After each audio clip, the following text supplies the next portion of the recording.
So we learned in previous chapter chemical equations and how in general we balance them out. So here's an equation that is showing P4O10 plus C6 water giving me 4H3PO4, phosphoric acid.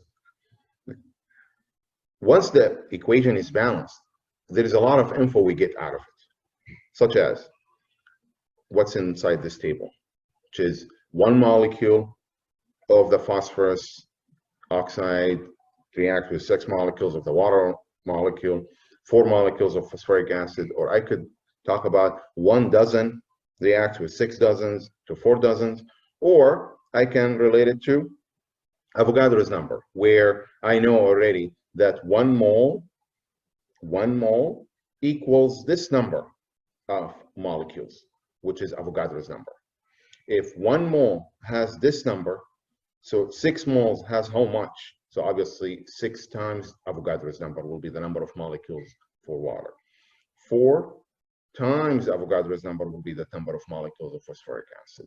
These are all valid relationships, valid molar ratio. That's what we call them, molar ratio. And there is the most accepted version, which I want you to keep in mind. The language we use when we discuss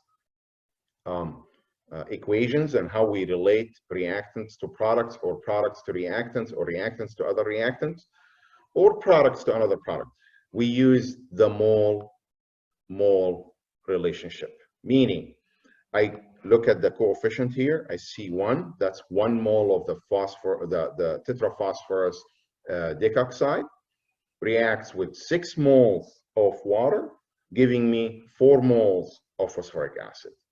This is the proper relationship that I should actually keep in mind. Why? Because all the calculations that I'm going to be dealing with based on this balanced equation will be based on the mole-mole relationship, and that's a key thing to keep in mind. So whatever equation I look at, now I have to keep in mind that every single equation, the way how I read it, I say 8 moles of this carbon hydrogen chloride plus 6 moles of Cl2 plus 7 moles of oxygen, giving me 4 moles of this carbon molecule plus 4 moles of the C2Cl4 plus 14 moles of H2O. So the word mole, something that I have to always relate to when I see those coefficients. Okay, that's the key thing. So obviously, if I don't have a balanced equation, that's a problem, because all my numerical calculations will be off. So it's a very important thing to keep in mind that we have to balance the chemical equation the moment we are about to deal with numerical calculations of anything has to do with that chemical equation, and show you what it is that we mean by relating reactant to another reactant, or product to another product, or whatever. So here's a question that is in the worked example file. It's telling you in the chemical reaction of iron and sulfur, how many moles of sulfur are needed to react with this much, 1.42 moles of iron. So I have the equation already balanced. It's telling me that I have 2 moles, usually react with 3 moles of the sulfur to give me 1 mole of this iron sulfide molecule. The question is, how much will I need of sulfur if I have 1.42 moles of iron? Okay, the key is to make sure that the equation is balanced, and it is already balanced for me. What do I get out of this? I get that I have a set relationship that is mole-mole relationship. 2 moles of the iron reacts with 3 moles of the sulfur to give me 1 mole of the iron, the iron 3 sulfide. How do I set this up? I start with what's given to me in the question. What's given to me? The number, the 1.42 moles. I put that 1.42, 2 moles of iron right there, and I multiply it by a conversion factor. What conversion factor am I talking about here? The mole-mole relationship that I got from this equation can be actually translated to a conversion factor. Didn't I just say 2 moles of iron needs 3 moles of sulfur? I could write that as a conversion factor. You see it down here. 2 moles of iron over 3 moles of sulfur, or I could write 3 moles of sulfur over 2 moles of iron. Which of the two is acceptable? Well, whatever needed to cancel out what's given to me in the question, so I could end up with what's being asked about. This is something we dealt actually with in chapter 2, units conversions. When I say how many pounds in grams, how many grams in a pound, that has to do with the conversion factor. And that conversion factor has to be set up correctly in a way that will allow me to cancel out the given unit and end up with the unit that's being asked about. The same exact thing is applied here. I start with the number that's given to me in the question, 1.42 moles of iron.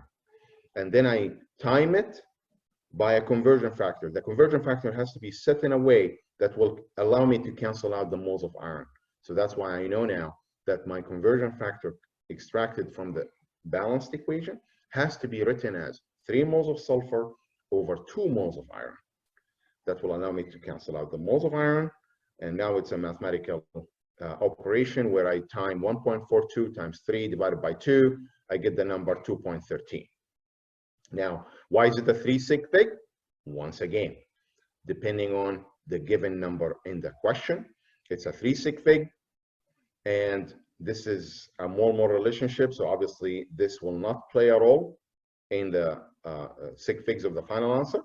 And because it's a multiplication and a division, the least number of sig figs would be the final answer sig fig.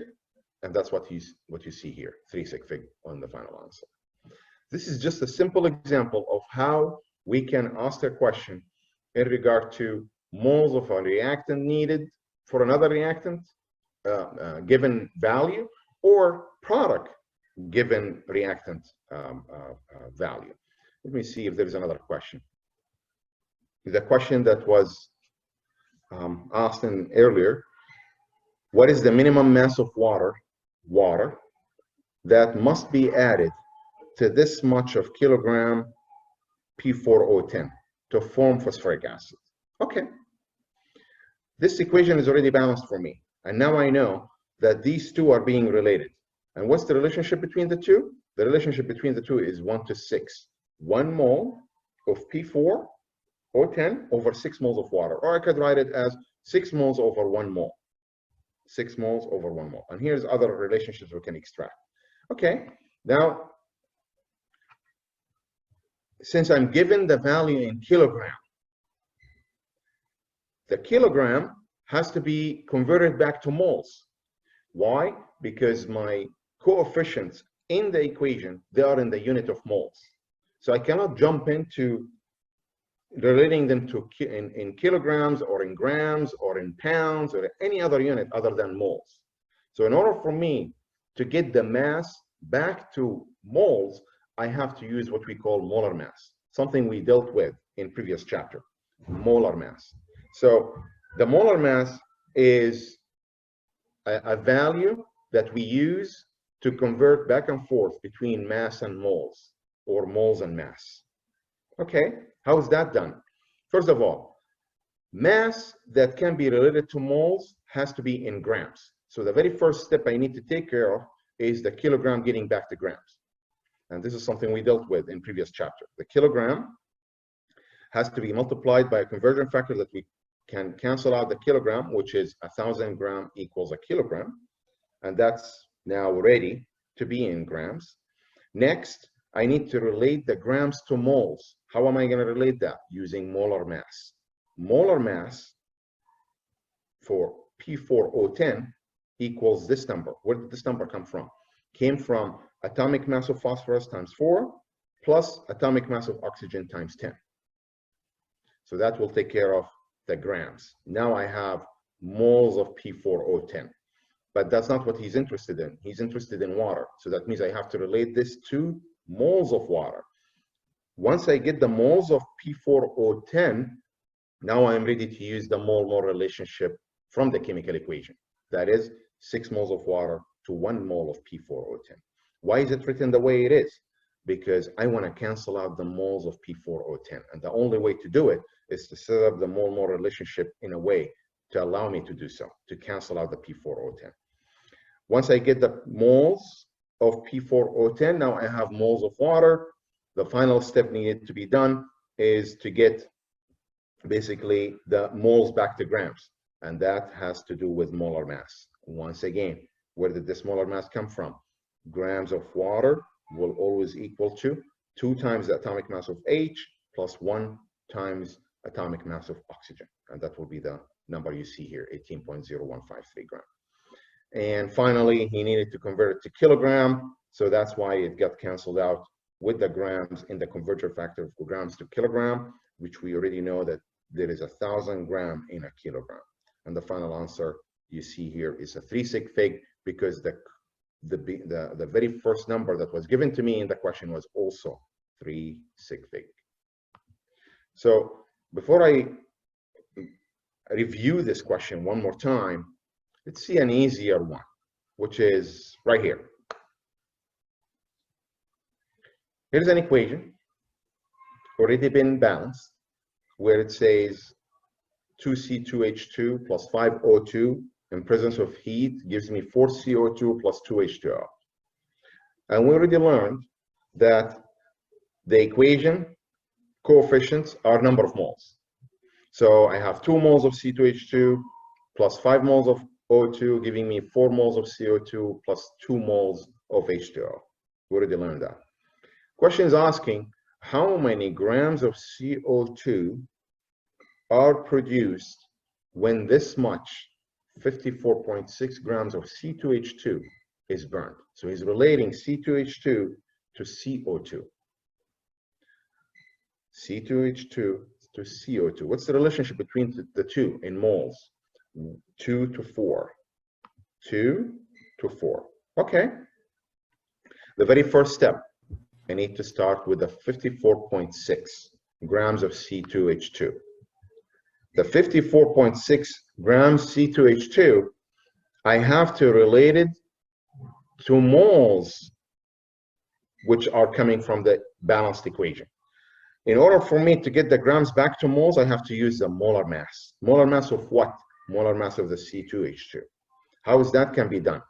By timing the 54.6 grams by the molar mass. What's the molar mass? How is it set up? 1 mole of C2H2 weighs 26.04 grams. Where did this 26.04 come from? It's the mass of the atomic mass of carbon times 2 plus atomic mass of hydrogen times 2. Where do I get the atomic mass from? Periodic table. Periodic table. Do not memorize any of these numbers, obviously. All right. So that's going to give me moles of C2H2. Now what? Now I can relate it to the moles coming from the equation, which are 4 to 2. 4 moles of CO2 over 2 moles of C2H2. That will cancel out the C2H2. Next, he wants grams of CO2. So you have to get it back to grams using molar mass. Molar mass of CO2 will be set up in a way to cancel, will allow me to cancel out the moles of CO2 and plug in the molar mass, which is 44.01 gram. Once I do the math, this divided by this times 4 divided by 2 times 44.01, I should get a number that will be rounded up to 3 sig figs, since I started with 3 sig figs. See another question. Maybe we'll clarify a little more of what we're discussing in here. What is the maximum mass of the perchloroethylene C2CL4, C2CL4, which is right here, that can be formed from 23.75 kilogram of the dichloroethane, which is a C2H4Cl2. So he's relating the 8 mole reactant to 4 mole product. If you would start with 23.75 kilogram of this, how much of this will you be making? Okay. Start with what's given. What's given in the question? 23.75 kilogram. I know that the only relationship accepted unit between a reactant and another is the mole. If I'm given kilogram, I have to go to grams and then to moles using molar mass. If I'm given already grams, then I only need to go to moles using molar mass. If I'm given already the moles, all what I need to do, just time it right away by the mole-mole relationship. Which of the three scenarios do I have here? The kilogram scenario. That means I have to convert it back to grams by simply timing the kilogram by a conversion factor that will allow me to convert the kilogram to gram. All right, kilogram amount times 1,000 grams over a kilogram. All right, now I have the mass in grams of this C2H4Cl2. What do I need to do next? Get it to moles. What do I need? I need the molar mass. What's the molar mass? Has to be set in a way mole to mass. Mole of the C2H4Cl2 will have the mass of 98.959 grams. Where did this number come from? If you grab a periodic table, you will find 2 times the mass of carbon plus 4 times the mass of hydrogen plus 2 times the mass of Cl chlorine will add up to this number. Okay, so grams cancels out grams.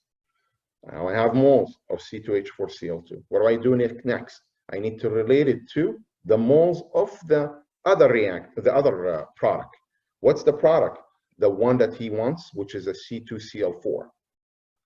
Is a C2Cl4, which is 4 moles of it needs 8 moles of C2H4Cl2. So this will cancel out the moles of C2H4Cl2 and will end up having the C2Cl4. Now what? He wants end up having kilogram at the end. So you have to go from mole to grams by setting up the molar mass of the C2Cl4, and finally the kilogram to get it to kilogram. So basically 1,000 grams to kilogram, once again, to cancel out the gram and end up having the final answer in kilogram. You started with 4 sig fig. You should end up having 4 sig fig in the final answer as well. And that's why you see the answer here, 19.90 kilogram C2Cl4. So the strategy that you should have in mind, which is actually highlighted right here, that you are starting with kilogram, you need to get it to gram. Once you get it to gram, you need to get it to moles. And once you get it to moles, you can relate it to the other product so you can get the moles of it. And once you get the moles, you have to get it to grams, and once you get it to grams, you have to get to kilograms. This is the most sophisticated scenario that you can be dealing with if you are sitting in an exam or a homework or a quiz, that you start with a kilogram to end up with kilogram. You could always have a scenario where you start with grams instead. Then the grams will need it to be converted to moles. Moles of molecule A need to get converted to moles of molecule B, and then you get the grams of that second molecule. So that's just to show you that example. Okay. Limiting substance is basically what determines the yield of a reaction. Meaning, you know already, in order for you to make pancakes, you're going to need eggs, milk, oil, eggs, some other stuff if you like as flavors. Okay. And you know already that there is a certain ratio of every single component that needed to be in that item. Okay, in the pancake, and how many of them you will be able to make out of that recipe. And you look at the fridge and you realize, wait a minute, I only have 5 eggs. And right away, what are you going to do? You're going to go back to that recipe and change the numbers in the recipe based on how much you have of one of those components. Why? Because this component limited you to how much you can make out of that recipe. And that's the concept of limiting reactant. Limiting reactant is the reactant that produces the maximum amount of product. Limiting reactant is the substance that produces the maximum amount of product. And what would be the other reactant The other reactant would be the excess reactant, that the one that's going to have a leftover once the reaction is over. So let me see. So here's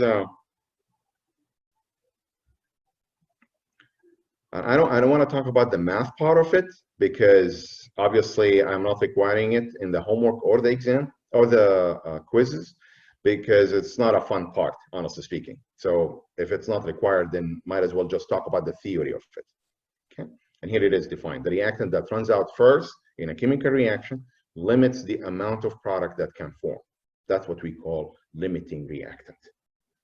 So it's very important to keep this definition in mind, knowing that the final product amount will always depend on one of the reactants that will be the limiting reactant. Because no math calculations will be required for this subject.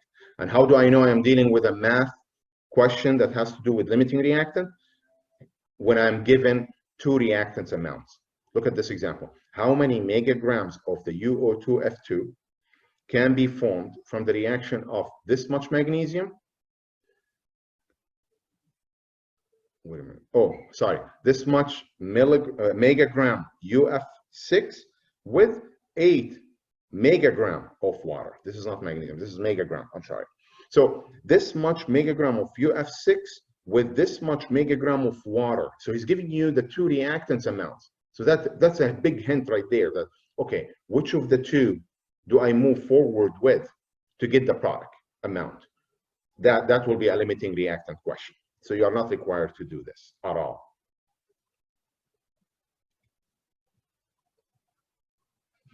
Okay, percent yield.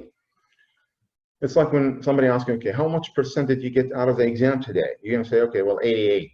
Well, how did you calculate this 88? Well, you actual score divided by the maximum. So the maximum, let's say it's 100. So 88 divided by 100 times 100%, you get the percent yield. If you are given a question in the exam and say, all right, what's the percent yield of this reaction? What do? You find the actual yield and you divide it by the theoretical yield. Actual yield is something that you get out of an experiment. Theoretical yield is something you get out of a calculation on paper. So what's the ideal yield versus what did you really get? So actual yield is measured. It's usually given in the problem.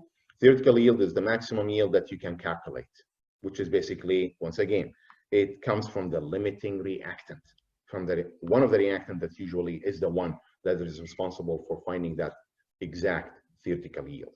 So let's take a question on this. So if you have, so here's an equation. Let me see if there is an easier one. Okay, that's fine. So here's a question where you are asked to react the iron dichromate plus sodium carbonate plus oxygen, giving me sodium chromate plus iron 3 oxide plus CO2. And the equation looks already balanced. So obviously you have coefficients in front of every single one of them. So that's already balanced for you.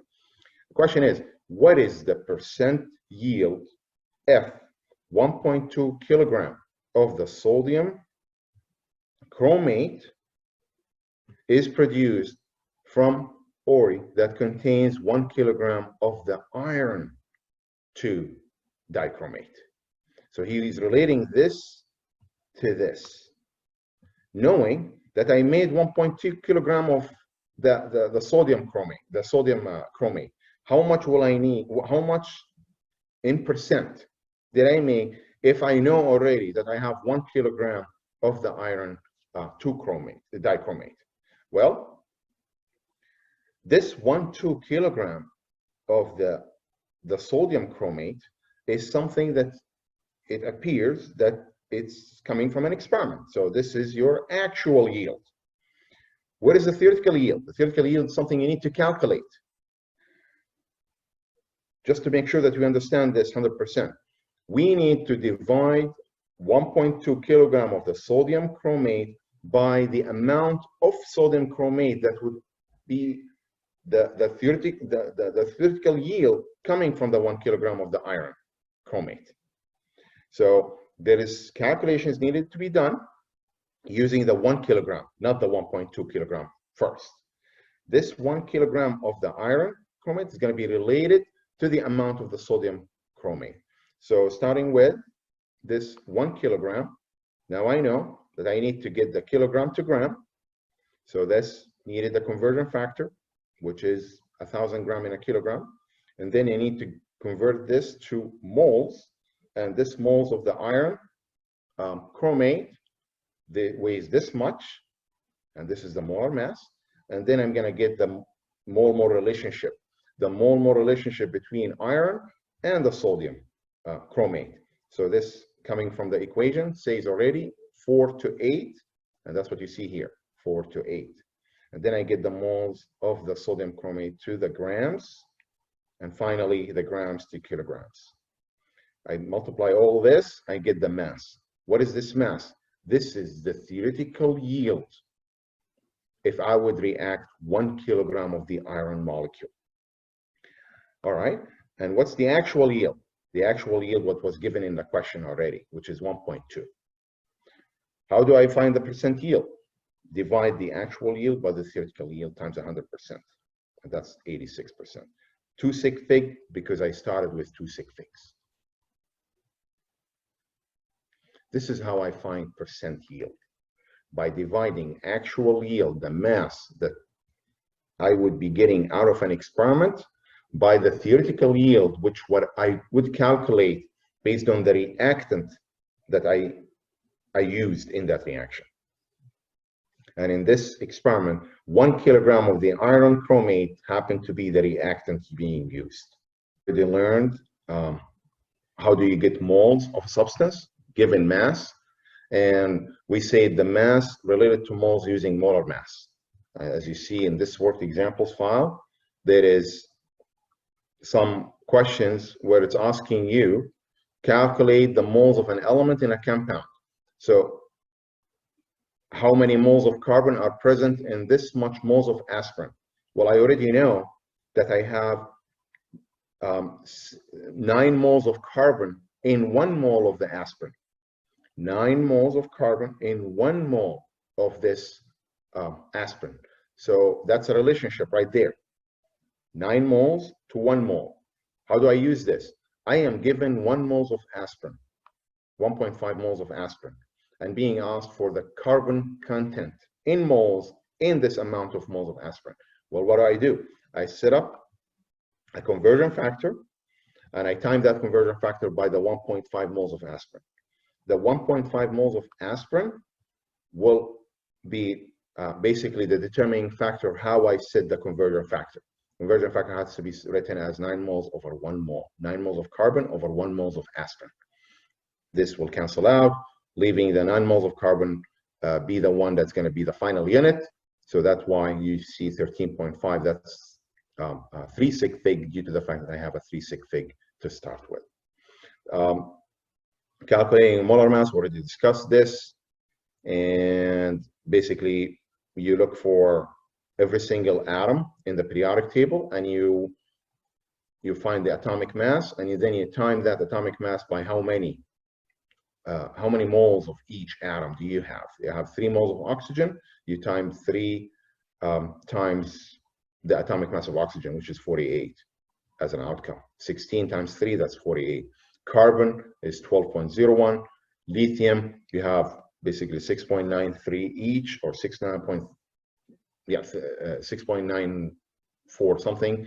So you have total of 13.88 for the 2 moles of lithium, and then you add all these up and you end up having the molar mass. So that's how you find the molar mass. And we already went over some of these questions. So here is converting moles to grams. If I have 0.750 moles of silver, how many grams of silver are needed? So if I have 0.75 moles of silver, so I know now that I need to go from moles of silver to grams of silver. What do I need? Molar mass.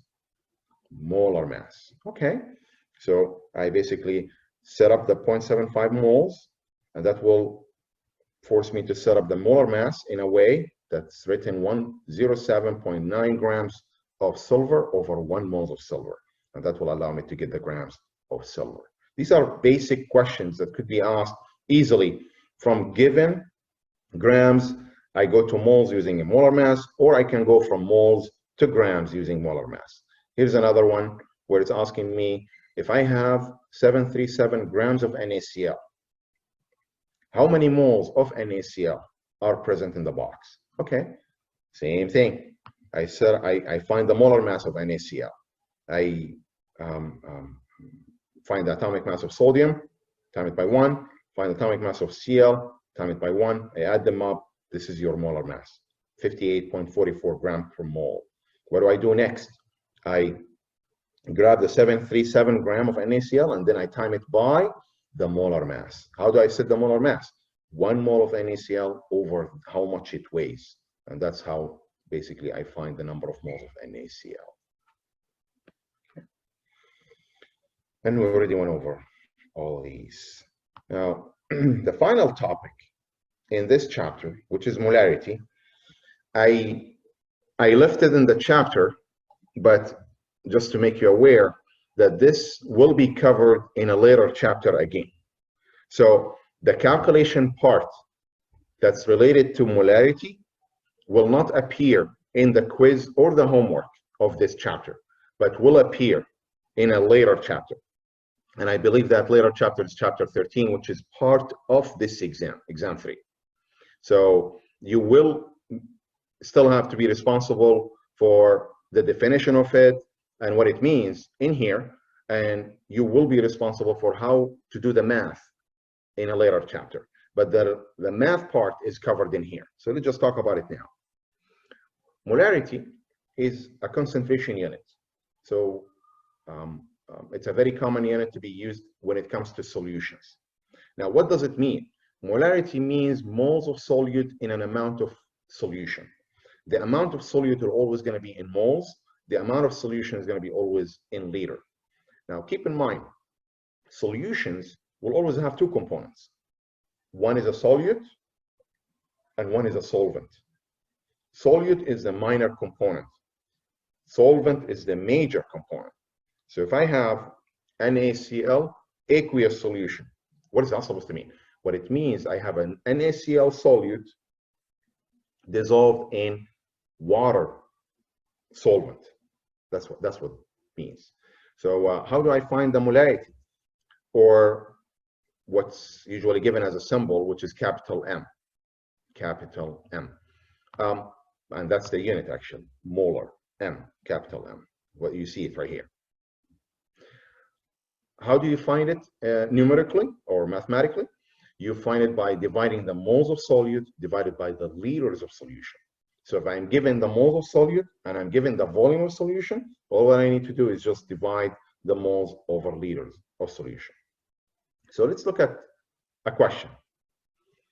A silver perchlorate solution was made by dissolving this much gram of pure silver perchlorate and then diluting in the mixture with additional water to achieve a total volume of 50 milliliter. So I know already that I have an amount of solute that is 29.993 grams, and I already know that I have an amount of solvent. Let's see, total volume. Yeah, total volume. So amount of solution is 50 ml. Okay, what is the solution's molarity? Well, wait a minute. Didn't I just say molarity equals moles of solute over liter of solution? But I don't have either of the two. What do I have instead? I have grams of the solute, which I need to get into moles, and I have milliliter of solution, which I need to get into liters. So I have 2 conversions to do. The grams to moles using molar mass, and the milliliter to liter using the conversion factor of 1000 ml in a liter. 1000 ml in a liter. Okay, so let's deal with the first one. So having moles to be calculated. So the moles to be calculated, which is, let me see where that part is covered. it is, yeah, this is given in a way that I'm afraid it's going to be a little confusing. So let me just do it in a way that's easy. So the 29.993 grams, in order for me to get the moles of that, I need to time it by, I mean, look at this part, the 29.993 gram, I need to time it by the molar mass. How do I time that up? I set it up in a way that, as you see here, 1 mole divided by the mass of it. That's the molar mass. When I do this setup, I'm going to get the moles.